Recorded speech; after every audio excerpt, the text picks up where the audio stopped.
Assalamualaikum warahmatullahi wabarakatuh. Halo sahabat jiwa, kembali lagi di acara Bincang Jiwa. Kali ini bersama saya, Tiwi, sebagai host yang akan menemani sahabat jiwa di acara Bincang Jiwa kali ini. Nah, sahabat jiwa, untuk tema Bincang Jiwa kita di kali ini yaitu mengenai pemberdayaan disabilitas mental nih. Dan tentunya untuk berbincang-bincang di sini tentang pemberdayaan disabilitas mental ini, kita sudah ada narasumber di sini yang hadir bersama kita. Di sini ada Dr. Luciana Wahyu Ratna Wijayanti, SPKJ. Ya, ini Dr. Lucy sudah bersama kita. Mungkin bisa disapa dulu, Dok. Sahabat Assalamualaikum jiwa. warahmatullahi wabarakatuh. Salam sehat jiwa. Waalaikumsalam warahmatullahi wabarakatuh. Salam sehat jiwa semuanya. Nah, di sini Iya. kita akan membahas mengenai pemberdayaan disabilitas mental Iya, nih, Dok, betul. ya. Nah, Dr. Lucy ini merupakan psikiater sekaligus juga merupakan kepala instalasi rehabilitasi psikososial ya, Dok, ya, yang Iya. di RSJ Mutiara Sukma, Rumah Sakit Betul. Jiwa Mutiara Sukma saat ini. Nah, tema kita nih, Dok, pada kali ini yaitu mengenai pemberdayaan disabilitas mental nih, Dok. Iya. Apalagi di sini kan rumah sakit jiwa nih, Dok, pasti Iya. yang berhubungan dengan mental atau Mental, kejiwaan ya, betul. Dok, ya. Tapi sebelum kita bahas tentang gimana sih pemberdayaan disabilitas mental di Rumah Sakit Jiwa Mutiara Sukma ini, mungkin dokter bisa jelaskan sedikit dulu tentang disabilitas ini, gimana sih, Dok? Apakah disabilitas ini hanya terjadi pada mental atau bagian-bagian lain kayak gitu? Oke. Terima kasih ya Mbak Tiwi. Mungkin secara garis besar dulu ya, saya akan menjelaskan menurut Undang-Undang RI nomor 8 ya tahun 2016 bahwa penyandang disabilitas mental itu penyandang disabilitas itu ada 5 macam ya. Jadi Banyak ya ada ternyata, Dok. secara fisik, kemudian secara intelektual, kemudian mental, sensorik, dan yang terakhir adalah disabilitas ganda. Jadi kita bagi dulu menjadi 5 ragam disabilitas ya. Kemudian apa sih yang disebut dengan disabilitas? Itu adalah suatu keadaan di mana terjadi keterbatasan yang terjadi pada seseorang yang menyebabkan adanya kemampuan yang hambatan, jadi hambatan atau kesulitan dia dalam menjalani aktivitas sehari-hari atau mungkin berinteraksi sosial juga dengan orang lain dalam keseharian itu. Kalau kita mau mengacu kepada pengertian dari disabilitas sendiri.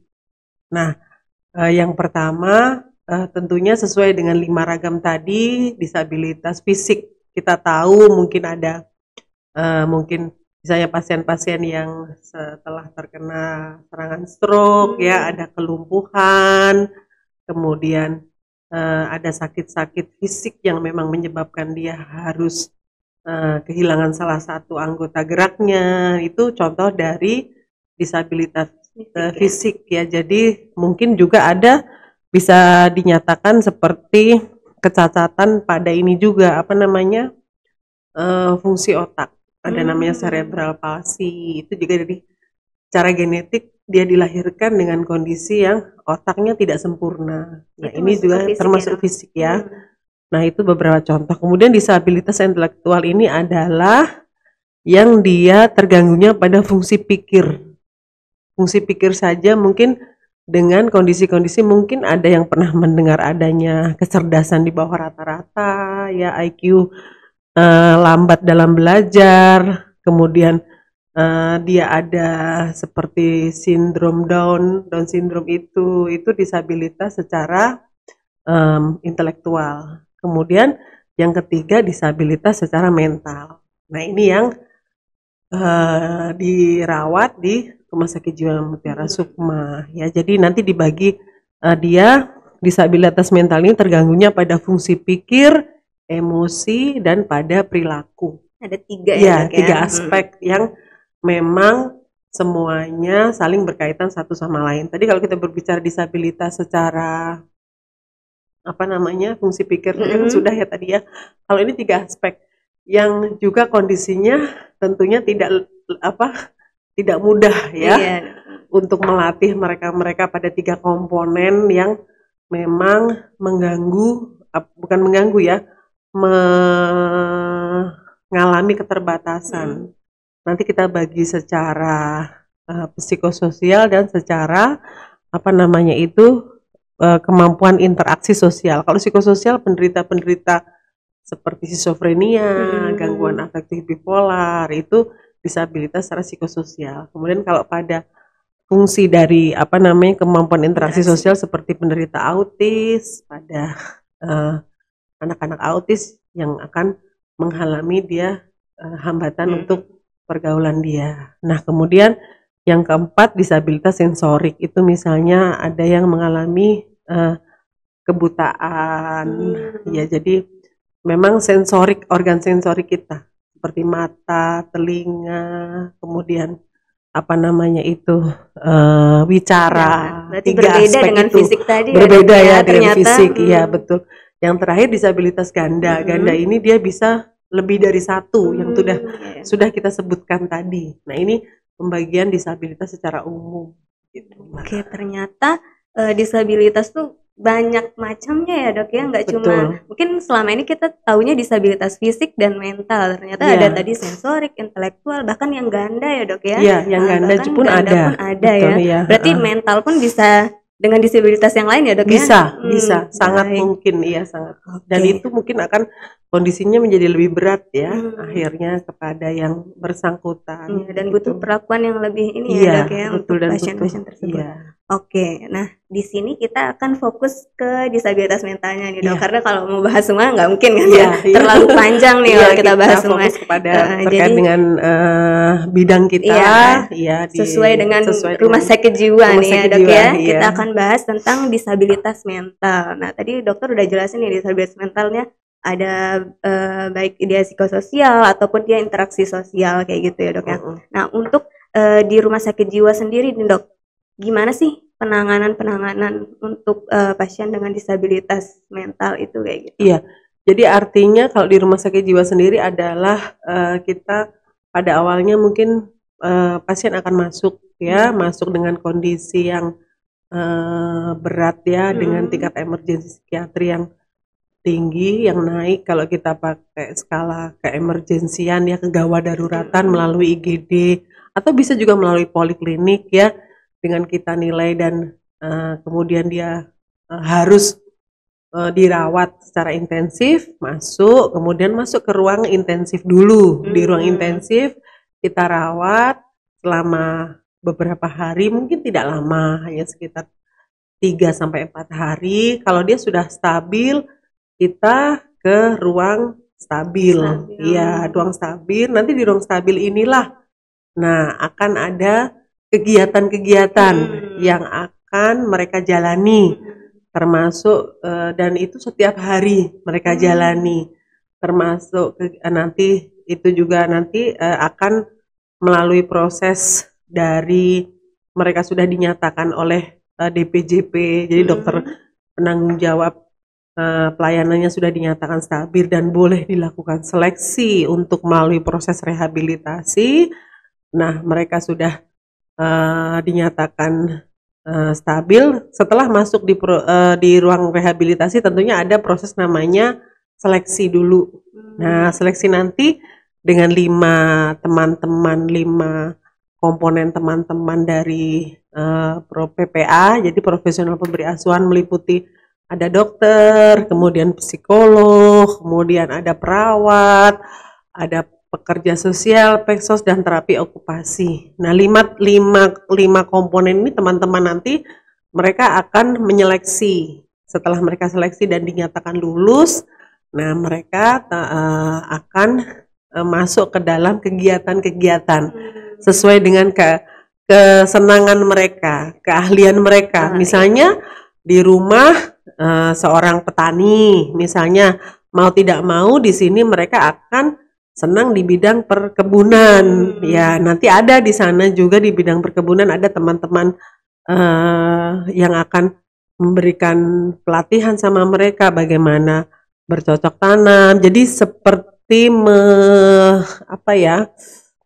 kalau bahasanya meregenerasi lagi fungsi dari otak kita yang tadi 3 aspek tadi ya, Iya, mulai iya. dari berpikir, kemudian emosi, dan secara perilaku kita olah kembali kan, semua kan membutuhkan latihan. Iya. Nah, untuk mempersiapkan mereka nanti kembali ke tempat mereka masing-masing. Ada beberapa kegiatan sih, diantaranya ya perkebunan. Kalau yang suka memasak mungkin senang dengan kita latih dengan pembuatan telur asin. Yang ini kegiatan ini dilakukan secara rutin setiap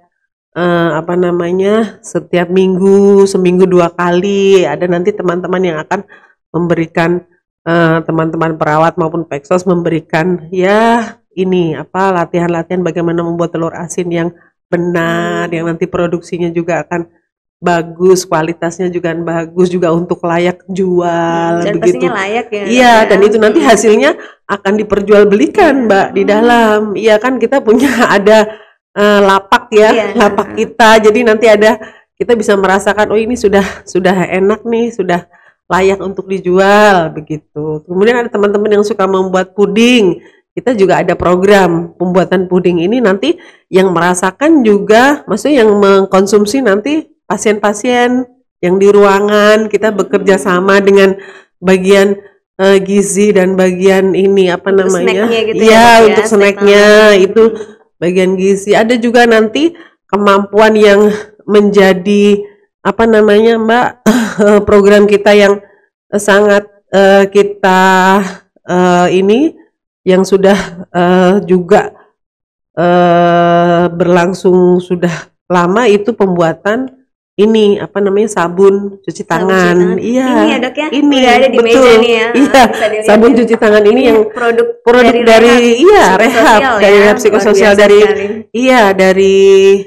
pasien-pasien yang sudah memang dia bisa dilatih, dan diharapkan nanti setelah mereka pulang mereka bisa mempraktekkan itu. Jadi punya modal untuk dirinya Betul, sendiri ya, iya. nanti ketika udah kembali ke lingkungannya gitu Iya, ya. iya, Oke. begitu. Berarti itu tadi mengenai rehabilitasi psikososial ya, Dok ya. Jadi Iya. di RSJ untuk pasien-pasien akan ada masuk ke instalasi rehabilitasi psikososial ya, Dok ya. Betul, iya. Dan tidak semua ya, Dok ya, maksudnya karena ada seleksi tadi ya, Iya, Dok ya. ada seleksi. Berarti Tentunya tidak semuanya bisa ke sana ya, karena kita tadi kembali lagi bahwa tergantung pada Mbak ya, kondisi dia, kemampuannya pastinya ya, kemampuan, karena kan tidak semua pasien itu setelah kita dalam posisi dia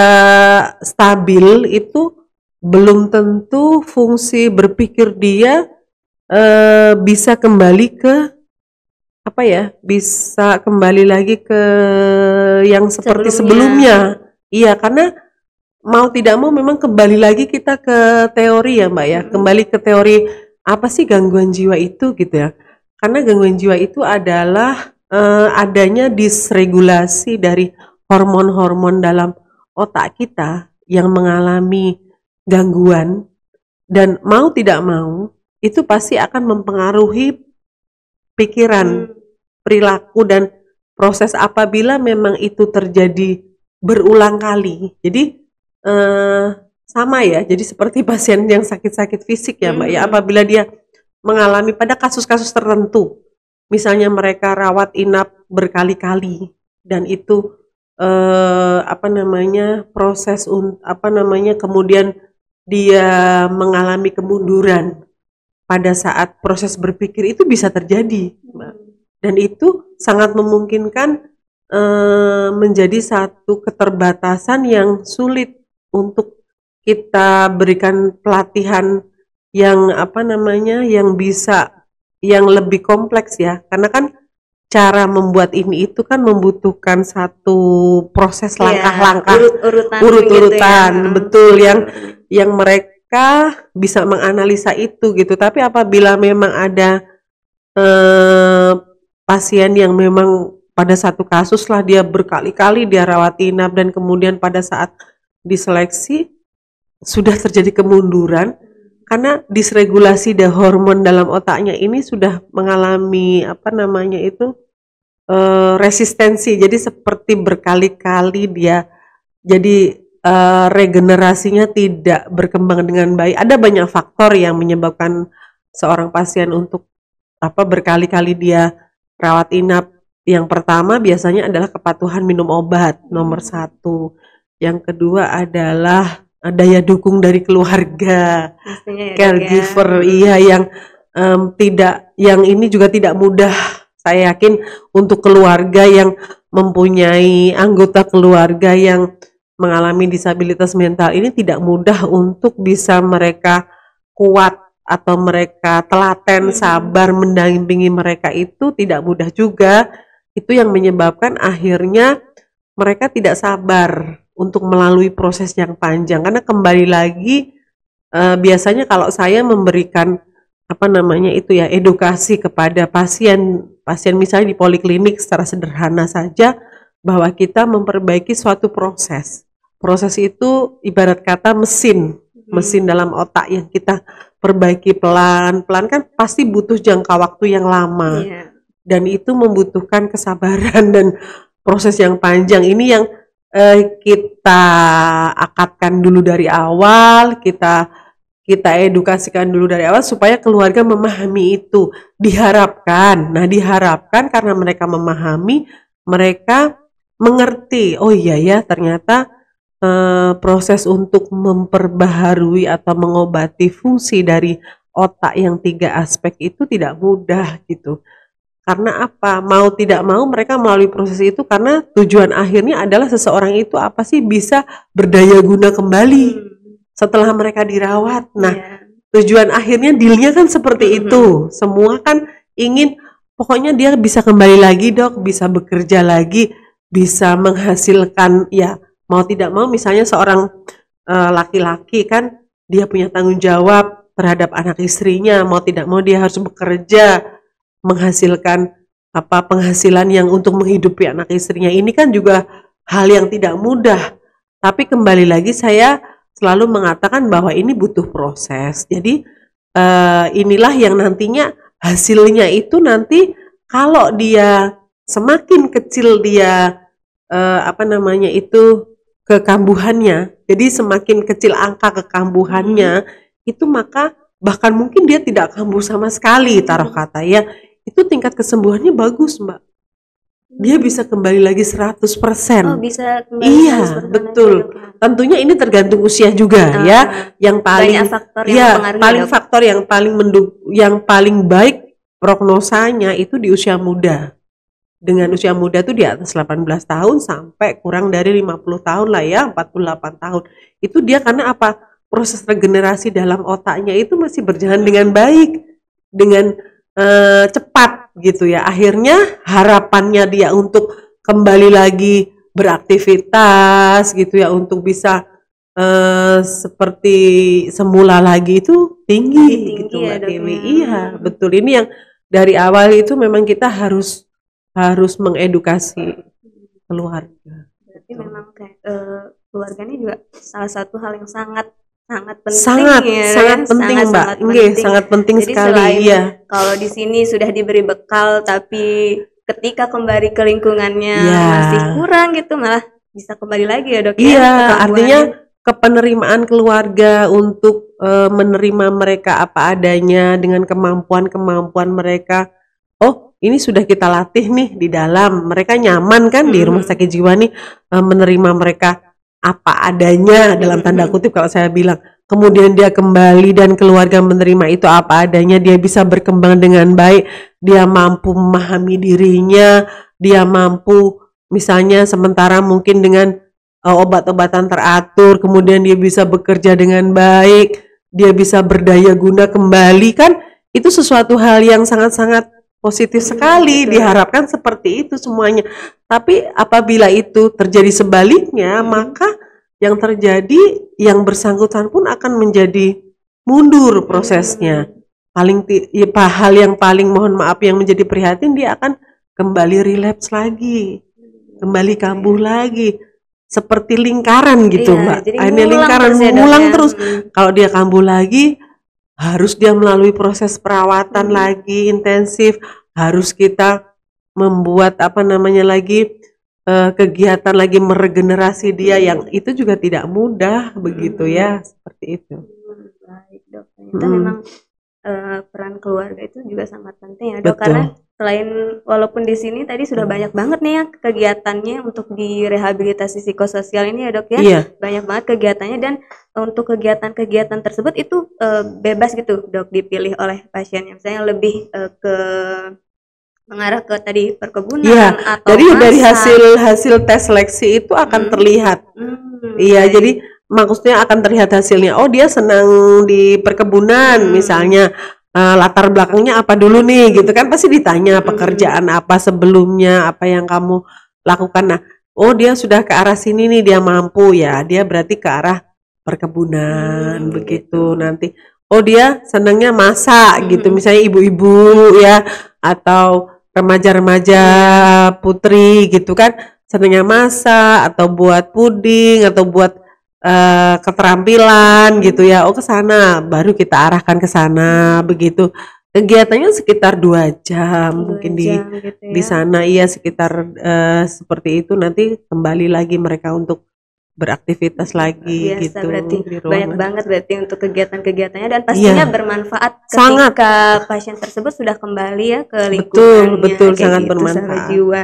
Dan untuk tadi seperti yang disampaikan nih, salah satu contohnya ini sabun cuci tangan ini sudah digunakan juga ya di rumah sakit jiwa. Iya, semuanya sudah kita suplai dari rehabilitasi psikososial. Jadi sudah kita suplai ke sana, jadi lewat aset dulu tentunya ya, dari bagian aset lalu disebarluaskan ke teman-teman di bagian-bagian manapun. Kemudian kayak telur asin gitu ya dok. Itu sudah diperjualbelikan di internal kayak gitu ya. Atau kalau keluar gitu udah pernah atau sementara ini kami menunggu masih internal dulu. Kami menunggu kebijakan dari manajemen nanti ke depannya, karena kan ada program juga seperti kita rencanakan, ada one day care. One day care itu pasien-pasien yang rawat jalan yang nantinya bisa mengikuti latihan-latihan seperti itu ke depannya. Kalau sementara yang rawat jalan itu kami yang umum dulu. Kalau yang umum kami masih membuka, tapi BPJS ini masih dalam proses. Karena rata-rata memang pasien kita hampir 75% ke atas, 80% mungkin BPJS semua kan ya Mbak ya. Jadi kami berharap secepat mungkin dari BPJS bisa sudah diproses di manajemen, nanti kami membuat draftnya untuk daycare-nya tuh sudah. Jadi pasien-pasien yang sudah rawat jalan misalnya ada berkegiatan kepingin mengikuti daycare, bisa mengikuti daycare selama berapa 2 jam mungkin di sini berkegiatan, kemudian mereka pulang kembali kan untuk mengisi kegiatan sebelum mereka mungkin benar-benar terjun ya. Misalkan untuk mendapatkan pekerjaan kan tidak mudah juga Mbak. Itu, dok, setelah mereka dirawat di sini mencari kegiatan apa sih yang cocok untuk mereka itu sebenarnya mungkin sulit mungkin ya buat mereka dok ya. Jadi mohon maaf, mungkin masyarakat juga belum begitu banyak yang percaya ya. Stigmanya masih dengan stigmanya kita masih stigma yang masih kuat dengan para penyandang disabilitas mental ini. Kalau mereka punya berkegiatan di di rehabilitasi psikososial itu kan nanti bisa membantu kekosongan waktu mereka sambil menunggu pekerjaan apa yang nanti bisa mereka bisa mereka jalankan gitu ke depannya. Dan apalagi kalau misalnya udah ngelihat produknya ternyata yang dihasilkan ternyata bagus ya, malah masyarakat jadi lebih percaya gitu ya dok ya. Seperti itu, berdaya gunalah nantinya untuk mereka ke depannya. Diharapkan sih seperti itu yang kita harapkan. Cuman memang untuk daycare masih dalam perundingan manajemen, proses manajemen dan BPJS. Kita sih berharap biar segera berharapnya secepat mungkin. Biar pastinya ini sangat bermanfaat untuk pasien-pasien dengan disabilitas mental ya dok ya. Oke, tadi udah dibahas nih tentang rehabilitasi psikososial. Terus tadi juga untuk keluarga tuh ternyata perannya sangat penting ya dok ya. Mungkin dari dokter nih gimana saran-saran untuk keluarga pasien untuk memberdayakan nih pasien-pasien dengan disabilitas mental ketika sudah berada di lingkungan masyarakat kayak gitu, biar tetap terjaga apa yang sudah dipelajari gitu pada saat di Rumah Sakit Jiwa Mutiara Sukma. Iya, mungkin kalau yang boleh saya pesankan ya, ini satu pesan yang take home message-nya untuk para keluarga ya, caregiver terutama yang caregiver untuk bagi yang menyandang disabilitas mental. Yang pertama adalah menerima mereka dulu apa adanya dengan segala keterbatasan mereka. Artinya menerima itu tidak juga memberikan keistimewaan ataupun memandang sebelah mata mereka, tidak, tapi ya menerima mereka apa adanya gitu dengan segala kemampuan mereka yang mungkin bisa tidak sama lagi seperti yang dulu. Nah, itu yang pertama, karena dengan kepenerimaan itu maka yang bersangkutan itu lebih leluasa, lebih nyaman. Nah, rasa nyaman di rumah, rasa tenang itu akan banyak sekali menimbulkan rasa percaya diri. Dengan rasa percaya diri ini maka mereka akan mampu untuk mempraktekkan atau melakukan hal-hal yang pernah dia lakukan pada saat mereka dirawat inap, dan itu akan mengembangkan kreativitas mereka. Oh, saya dirawat inap misalnya dapat kemampuan apa ya tadi, membuat telur asin. Nah, oh iya ya, misalnya beri kesempatan, beri kepercayaan. Oh ya, dengan modal yang mungkin tidak usah banyak dulu, beli telur bebek sekian, kemudian dibikin telur asin dan nanti menghasilkan, dijual di toko-toko, di warung-warung, dimasukkan, kan itu satu hal kebanggaan mereka. Jadi memberikan rasa nyaman. Setelah itu diterima apa adanya ya, beberapa pun penghasilan mereka bukan nilai uangnya yang dinilai, tapi adalah kemampuan mereka. Jadi kemampuan dan kemauan mereka untuk menghasilkan sesuatu itu hal yang luar biasa loh, ya kan, untuk seseorang, Mbak, untuk bisa beraktivitas berdaya guna lagi. Iya, akhirnya dengan modal seperti itu mereka bisa pelan-pelan. Nah, pelan, semua butuh waktu, proses pelan-pelan untuk menjalani kehidupan lagi. Oh ya, saya harus melangkah begini, harus mandiri, harus menghasilkan uang untuk dirinya sendiri. Minimal mereka bisa merawat diri mereka sendiri kalau misalnya mereka belum punya keluarga.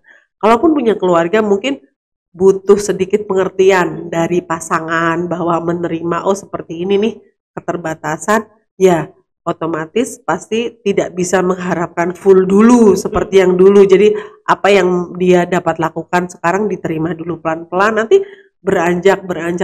Kalau sudah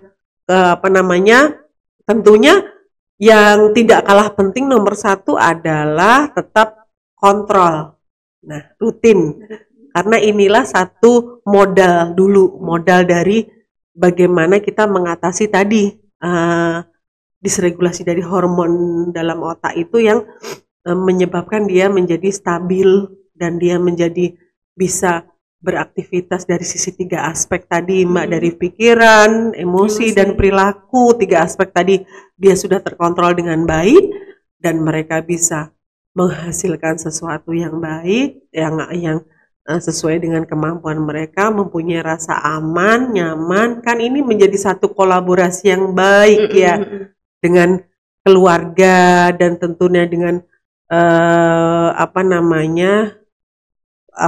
daya dukung yang tadi dari keluarga yang berperan serta untuk mereka gitu, Mbak, mensupport mereka. Itu yang terpenting di situ saja sih kalau untuk setelah mereka gimana biar tetap berlanjut gitu, berlanjut kehidupan mereka setelah mereka dirawat inap. Iya, gitu. Berarti memang butuh dari kepercayaan dulu ya untuk menerima mereka kembali gitu ya, dari keluarganya. Terus nanti gimana untuk rajin tadi kontrol kayak gitu, itu sangat penting pasti ya, Dok, ya, karena itu lagi, Mbak, tadi kembali lagi kan kalau mereka tidak kontrol, kekambuhannya tinggi, maka fungsinya itu maka akan mengalami kemunduran.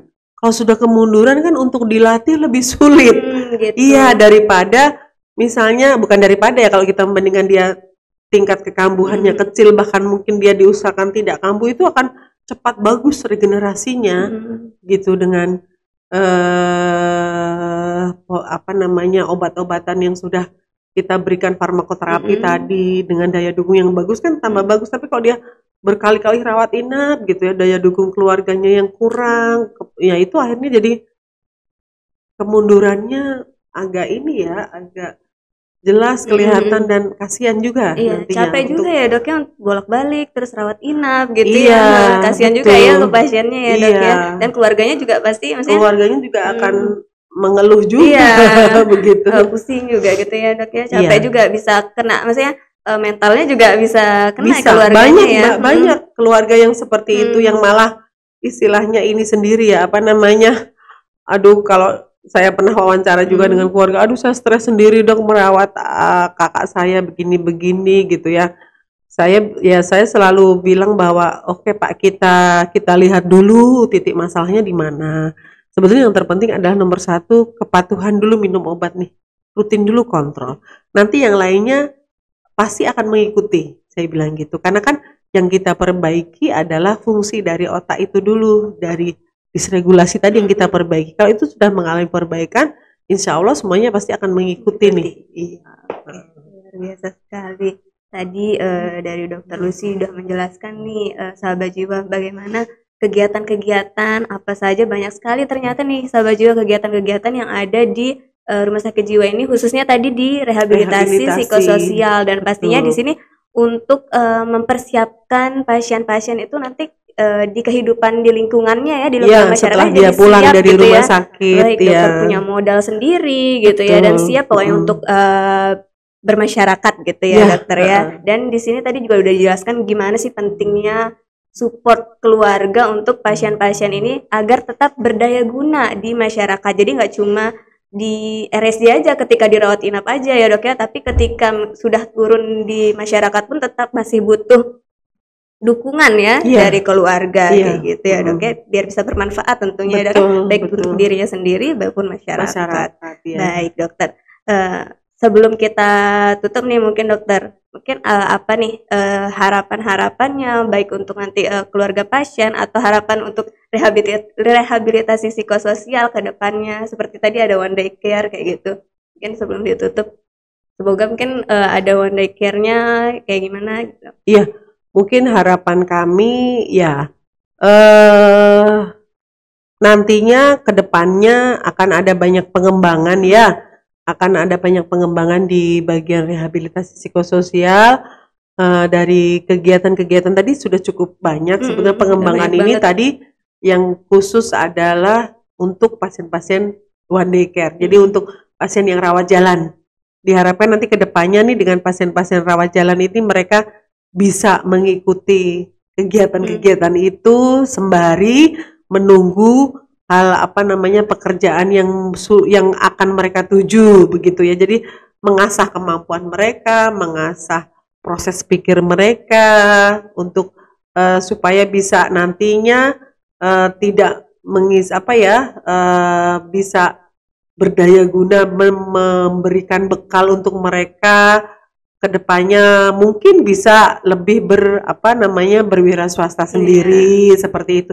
Ya diharapkan sih kalau kami dari rehab psikososial sih seperti itu, harapan ke depan mungkin nanti bisa berkembang di di bidang rawat jalan tadi. Itu saja sih kalau di rawat inap selama ini alhamdulillah sudah berjalan dengan baik banget ya dok ya, dan maksudnya sudah terbukti gitu ya dengan kemampuan-kemampuan pasien yang udah luar biasa, dan dilihat dengan produk-produk tadi ya dok ya, dan sudah digunakan juga di lingkungan internal rumah sakit jiwa Mutiara Sukma, dan sangat bermanfaat. Jadi kita nggak perlu beli sabun cuci tangan di luar ya dok ya, kita udah punya produk sendiri nih, bisa dilihat nih di sini sahabat jiwa ya. Ini salah satu dan satu lagi mbak, harapannya mungkin yang selama ini yang dari rawat inap nih bisa diperjualbelikan keluar gitu. Itu salah satu harapan kita ke depan ya.